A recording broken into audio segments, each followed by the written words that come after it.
Jadi ahli fikih itu susah-susah gampang. Jenengan jangan hanya berpikir protes dengan ketentuan fikih, mengkaji yang sebanyak-banyaknya. Itu tadi, misalnya Anda seorang supir permanen, supir bis terutama. Kalau truk kan bisa lihat-lihat, kalau bis kan ada deadline-nya ya waktu. Seperti bis jurusan Surabaya Semarang, saya kan sering naik bis jurusan Surabaya Semarang. Kadang-kadang supirnya melihat saya tanya, Gus saya ini supir, saya ini Ramadan itu gimana ya? Ya saya sudah ngerti setengah nakal, dan senengnya dijawab rasa poso ya saya tahu.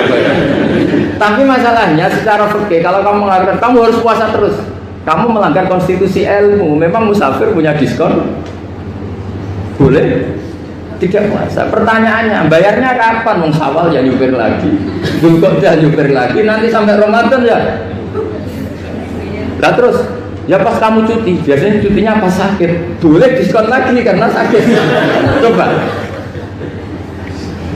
Nggak, andai kan Anda jadi ahli fikih milik zaman. Lo kalau orangnya soleh terus kayak ustadz-ustadz di sini kayak dosen UI kan, masa dosen UI Universitas Islam nggak Islami kan nggak mungkin.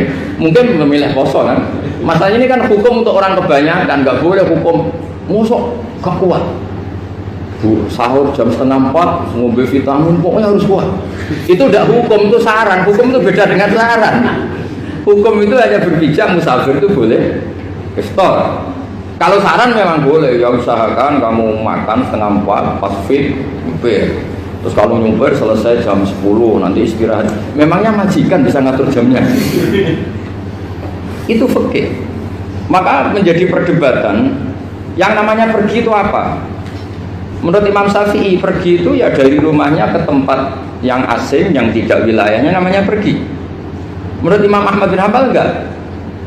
Pergi itu tidak kerja. Jadi orang yang supir yang seperti itu namanya tidak pergi tapi kerja. Tanyakan ke publik, misalnya jenengan ke UI, istri kamu atau suami kamu ditanya, istri kamu kemana? Kira-kira jawabnya bilang pergi jalan-jalan apa bilang kerja? Kerja. Makanya kata Imam Ahmad bin Hanbal, mudi musafar atau orang yang berprofesi, yang profesinya memang harus pergi kayak traveling atau supir, maka itu namanya tidak pergi, namanya itu kerja. Karena apa? Sekali distatuskan pergi, maka ikut status yang dikatakan Allah dan Rasul, dapat diskon, boleh tidak puasa. Maka terus kita debat tentang definisi. Nah, definisi ini penting karena yang menjadikan hukum rubah itu definisi. Misalnya gini, mbak ini ngaji saya, statusnya kalau pakai status saya ajnabi, orang lain bapak ajnabiyah, maka hukumnya saya melihat bapak ini haram karena statusnya ajnabi melihat ajnabiyah yang tidak mahram. Tapi kalau di fikih itu ada statusnya. Di antara lelaki boleh muwajahah sama perempuan adalah 1 untuk belajar, 2 untuk muamalah, 3 untuk kesaksian, 4 untuk pengobatan. Itu kan ada pengecualian-pengecualian. Sehingga statusnya sekarang, mbak-mbak itu belajar, apa ini melihat Gus Bah atau Gus Bah itu mengajar atau gimana? Itu statusnya bisa rubah.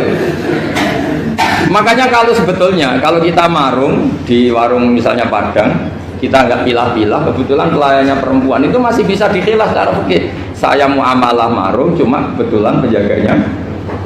Tapi masalahnya papa ini punya daftar penjaga yang cantik, itu masalah. Maka pertanyaannya itu marung ke situ demi marung, apa demi melihat? Tidak jawab saja. Demi marung apa demi melihat? Kalau demi marung semakin yang penjaga yang sangar-sangar juga banyak. Akhirnya kalau demi makan, penjaga yang cowok kan banyak. Kalau demi melihat, berarti yang dihitung kan niatnya. Berarti karena muamalah apa karena melihat? Melihat. Itu status. Jadi makanya kalau mudi musafar itu namanya orang pergi atau orang kerja? Orang kerja. Maka menurut pikirannya Imam Ahmad bin Hanbal seperti itu harus puasa karena dia adalah pekerja, bukan musafir. Lalu dalam masalah jumlah 3 hari misalnya, kalau dalam fikih kita, nggak saya kenapa ngomong fikih terus ya, karena banyak yang melupakan fikih. Jenengan pergi haji, zaman Nabi haji itu jamak dan qasar terus. Padahal hajinya Nabi itu, haji itu minimal kan berapa hari minimal itu? 9, 10, 11, 12. Sebenarnya haji itu minimal hanya 4 hari. Karena 13 Dzulhijjah bisa nafar apa? Awal. Kalau nafar awal berarti nggak ada kewajiban nafar sani. Berarti yang wajib betul kan tanggal 9 wukuf di Arafah, terus 10 biasanya ifadah sama balang jumroh apa? Akobah, terus 11, 12 itu kan sudah boleh cabut karena apa? Nafar apa? Awal. Berarti nggak usah nafar apa? Sani. Berarti hanya berapa? 4. Tapi Nabi haji di Mekah Medina itu sampai 40 hari karena perjalanan. Pertanyaannya, ketika Nabi menjamak dan mengqasar itu cara Imam Syafi'i lis safar. Karena Nabi orang Medina datang ke Mekah dengan jarak 460 kilo, maka Nabi boleh jamak dan qasar. Jadi pikiran Imam Syafi'i, jamaknya Nabi itu lis safar karena pergi. Cara pikiran Imam Malik enggak, jawabnya Nabi itu lin nusuk. Nabi menjamak sholat itu karena melakukan ibadah haji. Efeknya adalah orang Mekah kalau haji itu cara Imam Malik meskipun jaraknya dekat boleh apa? Boleh apa? Qasar, boleh jamak qasar. Lalu terus ada pertanyaan fikih lagi. Lalu jamak qasar itu karena pergi apa karena masyaqqah? Karena repot. Coba kalau sampean kira-kira jawab. Misalnya kita orang kaya bawa uang 1 miliar naiknya Alphard, ada supirnya, ada ajudannya, pergi di jarak 100 kilo. Masyaqqahnya kan tidak ada sama sekali, apalagi di tol kebetulan tidak macet. Kira-kira boleh jamak nggak? Boleh, terus karena pergi, tapi kan nggak ada repotnya sama sekali. Dibanding misalnya yang ngebis bawa beras 1 kintal gitu kan, udah gitu suruhan orang lagi kan pusing. Maka fikih ini untuk memberi hukum itu, kalau fikih itu menstatuskan dulu. Ini orang boleh jamak itu karena masyaqqah apa karena safar. Lalu kalau setelah karena safar itu karena jaraknya apa tingkat masyaqqahnya. Kalau karena jaraknya ya tidak juga. Tidak juga gini maksudnya. Mungkin Anda tidak pernah terpikir begini. Kalau saya mau ke Jakarta, kemudian sampai Purworejo itu sudah waktu zuhur. Saya boleh nggak zuhur di situ sama saya? Boleh kan? Padahal perjalanan saya belum capek. Artinya nunggu boleh jamak itu setelah kita menempuh jarak itu apa menuju, sedang menuju dan niat. Sedang menuju dan niat. Misalnya saya mau ke Jakarta, saya orang Sleman mau ke Jakarta, itu sampai mana itu Magelang itu sudah boleh jamak kan? Boleh kan? Boleh karena saya mau ke.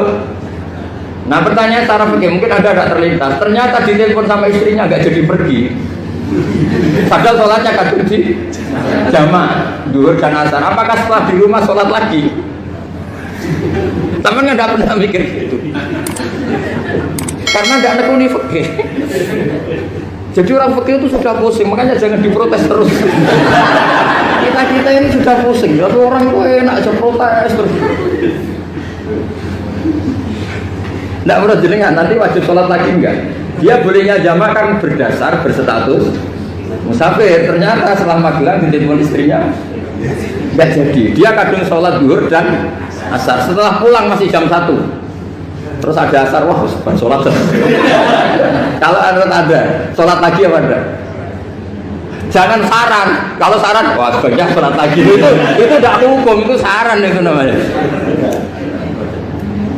Saran dengan hukum beda. Sholat lagi pada. Oh my God. Ketika ada jaga itu berdasar malas atau berdasar hukum? Apa?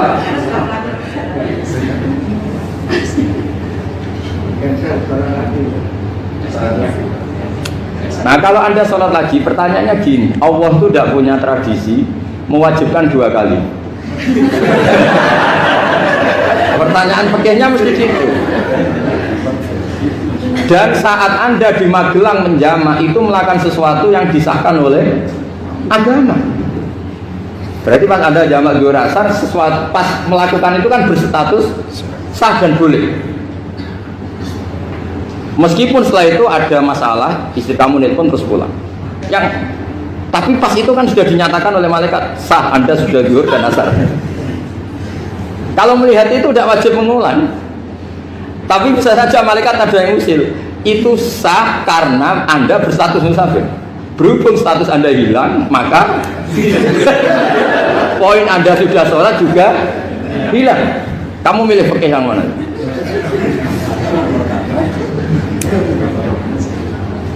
Jadi peneliti fikih itu beda dengan orang-orang yang dengarin protes. Beda karena nengkuni. Nengkuni itu beda karena ada konsekuensinya. Makanya fikih itu sampai saya punya kitab fikih itu dikarang satu orang itu jumlahnya 20 jilid. Per jilid itu segini. Jadi satu meja ini dikarang satu orang. Itu mulai yang presisi, yang detail sampai yang khayal. Yang khayal juga ada. Yang khayal itu tadi beliau banyak menghayalkan diri. Suatu saat Anda datang ke Mekah itu hanya butuh waktu 20 menit. Zaman itu belum ada pesawat. Lalu boleh gak jamak? Boleh gak nakal? Nakal itu begini. Sampai orang kaya punya jet pribadi. Misalnya Anda Ronaldo masuk Islam, orang kaya. Itu bisa gak puasa? Karena begini. Misalnya dia orang, contohnya orang Arab ya. Orang Arab, jangan orang. Nah, contohnya itu dibalik saja. Di sini itu kalau imsak jam berapa? Imsak Ramadan jam berapa? 3:30 aja biar aman ya. Kalau 3:30 kan masih imsak. Dia terbang ke Mekah. Jadi orang sini puasa jam 5 kan mulai puasa. Dia terbang ke Mekah kan masih malam. Makan terus dia. Mekah mau ada matahari terbang lagi ke barat. Karena dia menghindari berstatus puasa. Atau sebaliknya, dia orang Mekah jam 12 puasa, 12 siang puasa. Dia, wah kalau 6 jam lagi buka bisa barabe saya. Terbang ke Indonesia. Ke Indonesia terbang baru 1 jam, di sini sudah buka. Itu khayal. Jadi fikih ada khayalnya. Itu lama dulu sebelum ada pesawat sedang mengkhayal gitu. Bolehkah orang yang di Masyriq ke Maghrib demi itu? Kalau Anda jadi Raja Salman jam 1 kok sudah nggak kuat apa? Puasa itu diberi saran terbang ke Indonesia. Itu kalau pakai jet kan nggak sampai 9 jam, 1 jam ke Jakarta. Sudah ada wow akbar. Bukan. Boleh enggak?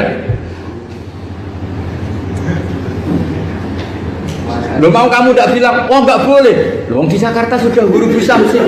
Masa sudah matahari terbenam orangnya enggak boleh? Bukan.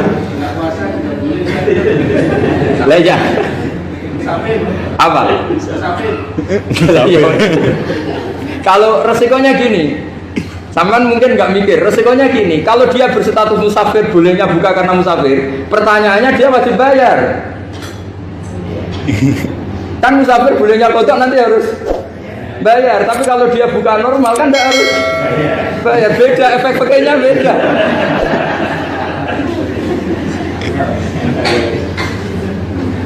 Sama jangan protes, Gus Baik gimana mau ngaji mana dijak senang.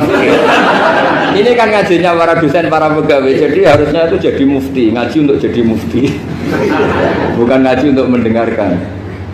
Jadi makanya saya mohon jangan sering protes sama ulama sudah pusing. Karena efek-efek hukum itu tidak gampang. Kayak tadi misalnya, kalau dia boleh buka atas nama musafir, resikonya wajib bayar. Masalahnya Raja Salman ini mau enggak gitu. Dia inginnya.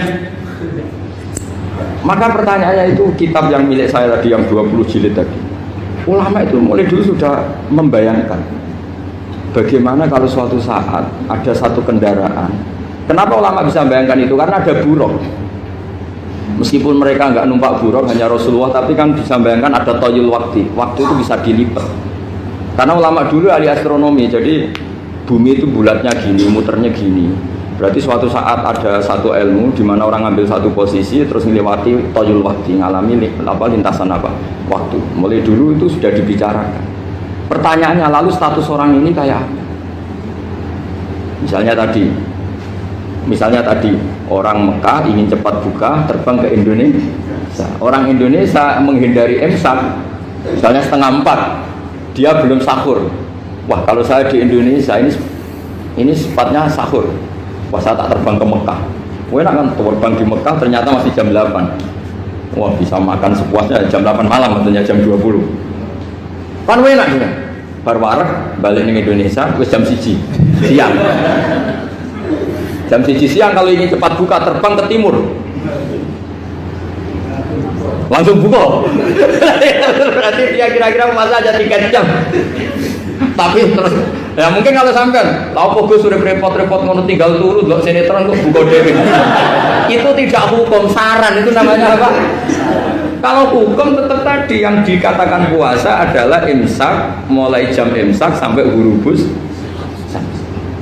Lalu pertanyaannya lagi, hurubus samsi sampai imsak itu konversi jam apa nyata-nyata hurubus samsi?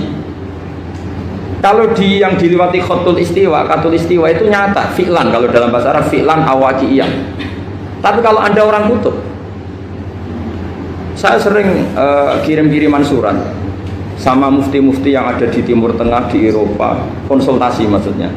Orang kutub itu kan tidak ada matahari, tidak ada apa-apa. Jika kalau Anda baca kitab di kutub, mesti Gus Bak darani pembohong. Misalnya orang kutub ngaji saya, kamu harus subuh sebelum matahari terbit. Sekali matahari terbit, waktunya hilang. Duhur setelah matahari agak ke barat. Asar kalau matahari terbenam, hilang waktunya. Terus mereka mesti bilang, mataharinya di mana? Maka pertanyaannya, boleh nggak mengkonversi waktu untuk orang kutub? Jadi misalnya pola umum subuh jam 4:30, berarti antara subuh dan qadha itu 1 jam setengah. Subuh sama duhur polanya berapa berarti? Kalau 4:30 sampai jam 12 itu 6 sama 7:30. Berarti ya kira-kira habis subuh nunggu 7 jam setengah baru duhur, nunggu 3 jam baru asar, nunggu 3 jam baru maghrib. Berarti waktu puasa kira-kira antara jam 4 sampai jam 6. Berarti berapa jam itu? 12 sama 2 14 jam. Oke, berarti orang kutub harus puasa 14 jam, tidak bergantung waktu mata. Tapi ada lagi pertanyaan lucunya gini, lalu 14 jam itu dimulai dari mana? Apa asal 14 jam? Apa harus ada konsensus setarnya? Masih ada PR lagi. Menurut kamu gimana? Ada konsensus setarnya dimulai jam 4 dini hari. Apa asal jumlahnya? Imsak 14 jam. Mikir lagi ya. Itu di Denmark itu ada satu musim di mana siang terus sampai sekian bulan. Siang terus sampai orang sana itu capek. Kenapa ada siang terus? Logikanya kan tadi bumi itu saya juga belajar falak, belajar astronomi. Kalau tepaan kamu di sisi yang barat agak utara atau agak selatan, matahari ini nyentron terus.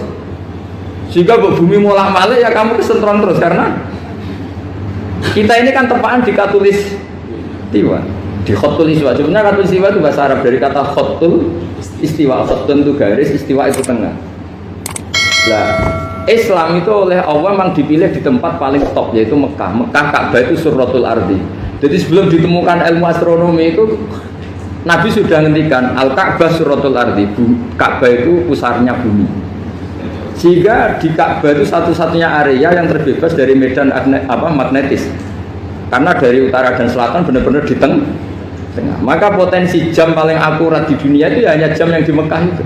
Karena apapun akuratnya teknologi di Amerika atau Jerman, karena jam itu dari logam tetap ketarik medan magnetis, entah berapa 00, tetap kena. Misalnya jam di Jerman lebih dekat mana kalau Jerman, mesti ketarik medan magnetis, entah berapa kadarnya, karena materi jam dari logam. Sementara di Mekah karena di tengah itu terbebas dari medan magnetis. Nah, sehingga yang segaris dengan Mekah kayak Indonesia itu semuanya khotul istiwa. Nah, kalau khotul istiwa normal itu artinya ya 12 siang secara umum ya 12. Sehingga ulama Indonesia kalau ngaji itu lebih gampang, lebih tidak dianggap bohong. Karena ya ada terbitnya matahari, ada zawalus syamsi, ada hurubus syamsi. Coba kalau kitab itu Anda baca di kutub utara sama kutub selatan, murid kamu bingung semua. Ini gimana Ustaz, tidak ada matahari kok semuanya diukur pakai matahari. Lalu pertanyaannya dikonversi kan? Pertanyaannya kalau dikonversi pakai apa gitu? Asal 14 jam, apa harus sepakat dimulai jam berapa? Milih mana? Milih sepakat. Pertanyaannya kalau sepakat, ukurannya siapa yang jadi ahlul halli wal aqdi?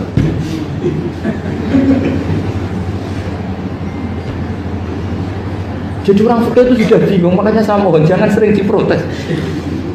Saya pernah ketemu ulama, saya kan sering ikut komunitas di New Zone, itu andekan dibur, itu pas persis Ka'bah. Jadi buminya itu kalau dibur itu pas persis Ka'bah. Lalu pertanyaannya, ada kiblat tidak di sana? Ya bumi kan gini ya. Kalau dalam bahasa falak itu ada rubuk namanya. Rubuk itu bumi yang sewaktu itu hanya yang seperempat. Ya bumi yang sewaktu itu hanya seperempat. Jadi kita sekarang siang, berarti yang baru siang hanya seperempat bumi. Nanti yang malam ya hanya seperempat bumi. Ya iya, misalnya sekarang kita di sini siang, di Arab Saudi kan belum, ini masih setengah 6. Ini sekarang di Arab Saudi baru setengah 6. Lah itu ada daerah di mana dengan Ka'bah itu pas atas sama bawah. Harusnya kan bebas arah. Apa? Bebas arah. Lalu orang sana sholatnya itu menghadap kemana? Pernah ulama New York itu minta fatwa ke Rabitatul Alam Al-Islami. Lalu kita harus menghadap kemana? Makanya dalam dunia anekdot ulama itu ada anekdot Abu Nawas itu orang yang nggak pernah kalah debat.